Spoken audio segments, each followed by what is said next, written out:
Our story begins in 1997 when a 17-year-old Robbie Keane scores twice for Wolves on his debut against Norwich, and within 2 years he's already one of the hottest prospects in the Football League.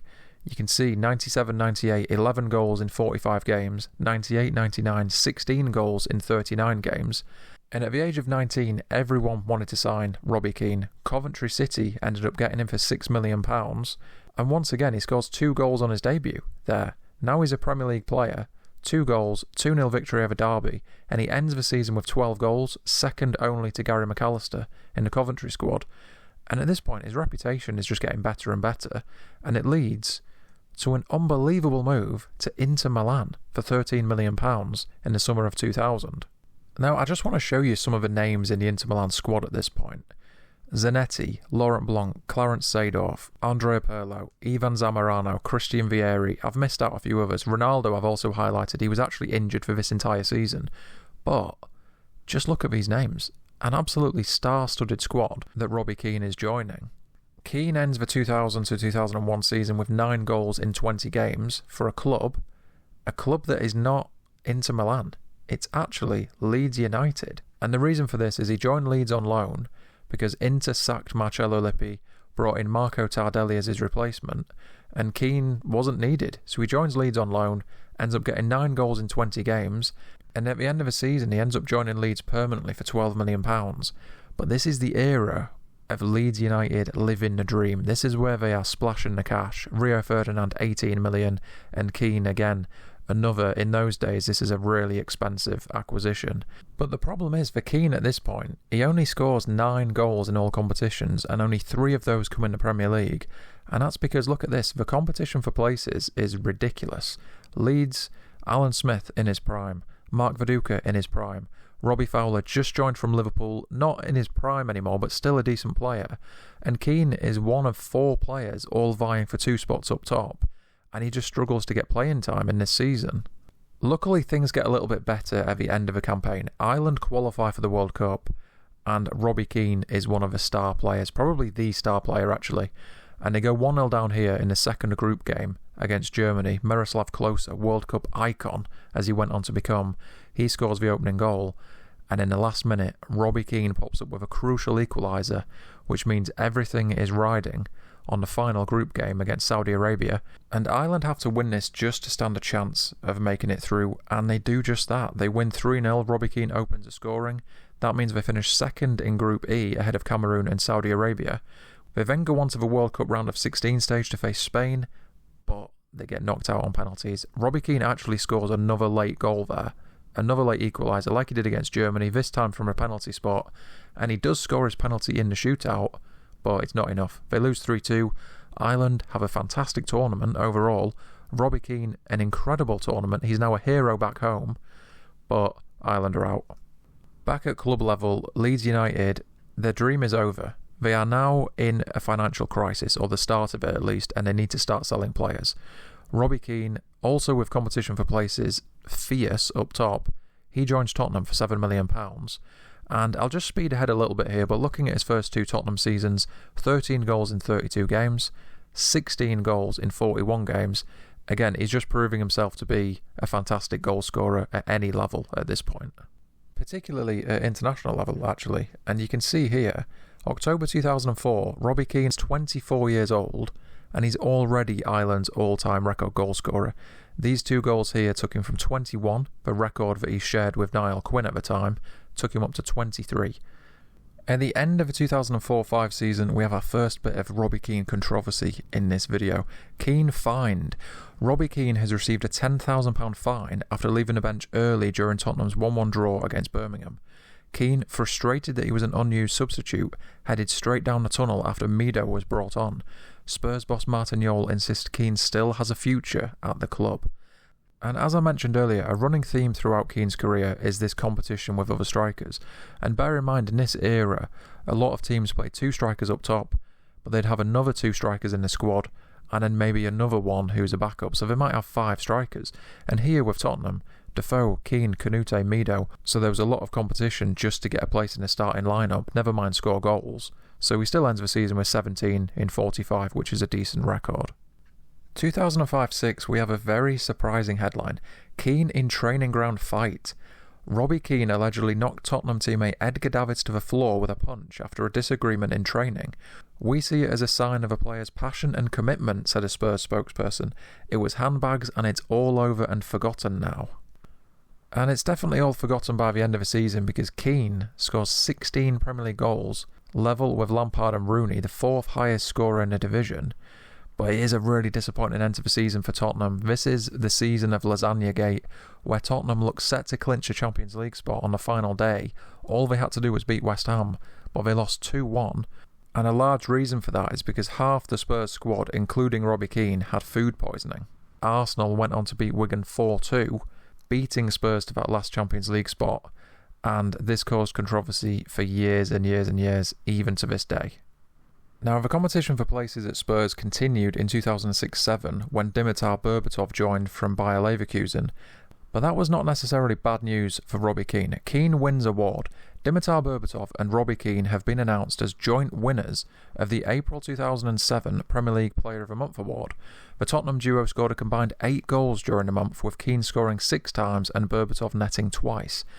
The award has not been shared by 2 players since Arsenal's Dennis Bergkamp and Edu won the prize in February 2004. So 2006-07 ends with Berbatov scoring 23 goals, Keane 22, Defoe 18, and the following season Tottenham win a trophy. They win the Carling Cup final, beating Chelsea 2-1 after extra time. And just to show you again, the competition for places is fierce everywhere Keane goes. 2007-2008, Darren Bent has now been thrown into the mix. So we've got Berbatov and Keane both on 23 goals, Bent and Defoe on 8, and this means at the end of the season, thanks to his consistent goal scoring for years and years and years, almost a decade, over a decade in fact at this point, Keane drama, transfer rumours. Tottenham chairman Daniel Levy plans to complain to the Premier League after Liverpool declared an interest in Robbie Keane despite being told he is not for sale. Levy says Keane, a Liverpool fan, has handed in a transfer request. So Levy basically is not happy. He feels that Keane has been unsettled by Liverpool declaring an interest in him, and that this is not a regular transfer. This is basically Tottenham feeling like they're being forced into selling Keane, and that's exactly what happens. Keane joins Liverpool. Liverpool have signed Robbie Keane from Tottenham for an initial £19 million. I would specifically like to thank Chairman Daniel Levy for understanding that as a fan, joining Liverpool is a lifelong dream of mine, and one I couldn't let pass me by, Keane said. The Irishman also thanked Spurs fans, adding he would never forget them. And it's a good job he never forgot them, because about 6 months later, he rejoins Tottenham in one of the most sensational turnarounds in transfer history. Keane unfortunately just didn't really fit in at Liverpool. Gerrard was the main man, like centre attacking mid, playing just behind Torres. Keane just didn't fit into the system that Rafa Benitez.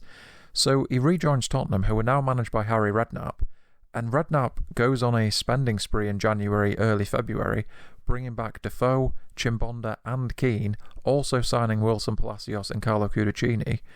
And the reaction here, Robbie Keane hopes Tottenham supporters do not feel let down by his move to Liverpool. It proved not to be the right move for me, Keane said. I know some Spurs fans will feel I let them down, but I can assure them I'll be giving my all. So the end of the 2008-09 season, Keane has had a wild season here, but he still scores 7 goals in 28 games for Liverpool, not an amazing record, and then 5 in 14 for Tottenham. Now, after a few settled years at Tottenham in the mid-2000s, we now have another chaotic season for Robbie Keane. So he begins the 2009-10 season with 4 goals against Burnley in a 5-0 victory. However, not long after this, it's the moment that Irish football fans will talk about until the end of time, and quite rightly so, because Thierry Henry handles the ball in the build-up to William Gallas's goal here, the decisive goal that means France qualify for the World Cup and Ireland are out. This is before VAR. If VAR existed, Ireland may well have qualified for the World Cup, but they didn't. Keane scored in that game too, because of course, I mean, he's always scoring for Ireland, so he gets a goal in that game. A month later, we have an explosive headline here, not quite as explosive as it looks, but Keane in secret party shocker. Tottenham manager Harry Redknapp has ordered 16 members of his squad to give money to charity after they attended a Christmas party in Dublin. The trip was organised by Spurs captain Robbie Keane, who told Redknapp the players were going to Dublin to play golf. So a little bit of drama there to end 2009. 2010 begins and Robbie Keane is just struggling for a starting spot. Tottenham at this point have Roman Pavlyuchenko, Peter Crouch, Jermaine Defoe, Idaho Johnson's just joining on loan, so Robbie Keane is surplus to requirements and he joined Celtic. Celtic have signed Robbie Keane on loan from Tottenham. The club is massive, Keane said. I am a Celtic fan. I repeat, I am a Celtic fan and did not have to ask much about it. Now, I'm kind of joking around there because these quotes that Keane said when he joined Liverpool and joined Celtic about being a fan, everyone has just taken this over the years to say, oh, Keane just says he's a fan of every club he ever plays for. But the reality is he genuinely did grow up as a Celtic and Liverpool fan. And sadly, this is not a good spell for Celtic because they are second behind Rangers in this season. Tony Mowbray is about to leave. Neil Lennon comes in. They're not in good shape. Keane still scores 16 goals in 19 games. And he's only at the club for 3 months. Out of a 9-month season, he's there for 3 months. And he wins the club's Player of the Year award. That shows how much of an impact he made. But still, not a great time for Celtic at this point. But a good time for Keane, who gets his career back on track a little bit. The following season, Keane fails to win his starting spot back at Tottenham, so he joins West Ham on loan in January, and this is not a good West Ham team. I mean, I made a video recently, the story of Paolo Di Canio, Magic and Madness, which focused a little bit on the West Ham too good to go down team of 2003. Well, I'll tell you, this team of 2011 was not too good to go down. They were shocking all season long. They finished bottom. Keane doesn't really do a lot at West Ham, plays 10 games, scores 2 goals, and then his career after that, at least for the time being in England, is over. He leaves Tottenham permanently to join LA Galaxy, where he becomes one of 3 designated players in the squad alongside Landon Donovan and David Beckham. And Keane ends 2011 as an MLS Cup winner. Just a few months after joining, he's won a trophy with LA Galaxy, and then, like a lot of players do in the MLS off-season, Keane returns to England on loan in January. He joins Aston Villa, he scores 3 goals in 7 games, including 2 goals here against Wolves. And then that summer, he plays for Ireland at the Euros, but they have the worst group imaginable. Spain, Italy, Croatia, they lose all 3 games, a forgettable tournament for Ireland. So then Keane goes back to the MLS with LA Galaxy, and they win the MLS Cup again. And he actually scores a goal this time in the final, another victory over Houston Dynamo. And Keane is a revelation in the MLS. And I'm skipping ahead 2 years here, but they go and win the MLS Cup again. So in his first 4 years in America, Keane has won the MLS Cup 3 times, and this time he gets the winning goal as well after extra time against New England Revolution. 18 months later, Keane is named in the Ireland squad for Euro 2016, an absolute Ireland icon at this point, but he's no longer the main man and he barely gets a kick at the tournament. They finish in 3rd place in their group, Group E, with Italy, Belgium and Sweden, but this is the tournament where it went from 16 teams to 24, so Ireland actually made it through to the round of 16 stage as one of the best 3rd place teams, but then they lose to France 2-1 and they are out of the Euros. And after this, Keane's international career ends. So having made his debut 18 years earlier, he now retires after this victory over Oman, and of course he scores in his final game. And I'm going to come on to his Ireland career again soon, but for now let's just round off his time in America. So with LA Galaxy, he leaves at the end of 2016. 165 games, 104 goals, incredible record, and then 2 years later he retires. Robbie Keane has announced his retirement as a player after 21 years. Keane ended his career with a player-manager spell at Indian club ATK.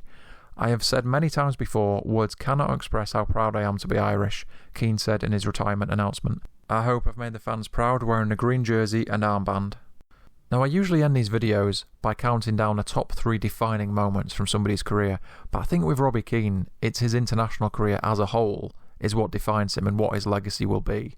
146 appearances for Ireland, the most of anybody, but it's the goals at international level I think that will define Robbie Keane. And I've left that blank on purpose because I want you to guess. If you don't know the number of how many goals he scored for Ireland, let's just put this into context. 21 goals is the 2nd highest scorer, Niall Quinn. This is not a modern era list, this is of all time. In 101 years of Irish football, Niall Quinn is the 2nd highest scorer with 21. If I were to say to you now, okay, Robbie Keane, has he scored 30, 35, 40 or 68? You'd probably just go 68, that's a red herring. There's no way it's going to be 68 because the second highest in history has got 21. Surely he hasn't got 68. But he has. He has 68 international goals. And I'll tell you what makes this even crazier. I did not know this. I read this in preparation for this video. Robbie Keane is the only player in the history of football to have scored at least one international goal in 19 consecutive years. That's insane. Cristiano Ronaldo hasn't even done that. In 2009, he failed to score a goal for Portugal in 5 appearances, which meant Robbie Keane has this record that I don't think anyone will ever break. And I think that, along with the cartwheel celebration, which I completely neglected to mention in this video, is the main thing that defines Robbie Keane's career. If you enjoyed this video, you might also like the Premier League in the 1990s, The Making of Modern Football. It's available now on Amazon and in the description, or you can click inside that television set for another classic football story.